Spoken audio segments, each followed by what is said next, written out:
It's been 2 months since western North Carolina was hit with devastation from Hurricane Helene. With temperatures dropping fast, locals are pleading for help.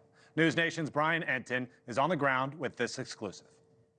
Driving around the outskirts of Asheville, it's hard to decide where to even begin. There's just so much hurricane damage, literally everywhere you look.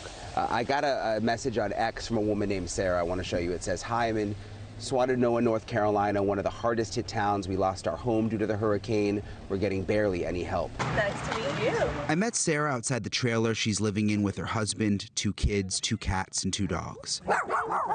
Like almost everyone here, their home was destroyed and condemned, and they also lost their cars and their jobs. Everybody that I've talked to says they're getting no help. Their trailer was donated by a volunteer, not FEMA, and they have to pay for their own porta potty. I had to rent this so that we would even be able to use the bathroom. So you have to pay for that yourself? Yes. Yeah, it's $130 a month to rent one. Sarah's one hope was U.S. Small Business Administration disaster loan, but then she got this voicemail. This is a call from the U.S. Small Business Administration about your SBA disaster loan application. Due to a lapse in congressional funds, new loan offers will be delayed until Congress provides additional funding for the disaster loan program. We understand how frustrating this delay is. What did you think when you heard that?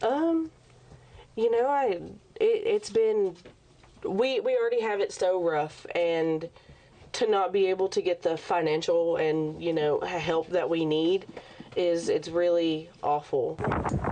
Some just down the road have it even more awful, living in tents and small RVs with no power as winter approaches and temperatures now dip into the 30s. There's times we don't get fresh meat because there's no way to keep it cold. Because you got to choose between heating the house with a generator, especially the ones who have kids, and keeping the food cold. Wintertime's coming. These folks cannot be forgot about. Just because you don't see this on TV, it don't just go away. This is not going to go away for a long time. We got to get those folks out of those tents and in those FEMA campers. How's it going to happen? A lot of the locals I've spoken to are particularly upset about a FEMA compound they say is much nicer than the donated trailers that they are staying in. It's hard to see, but this right here, I'm going to slow down, is the entrance to the compound. There's a lot of security. The public can't go in.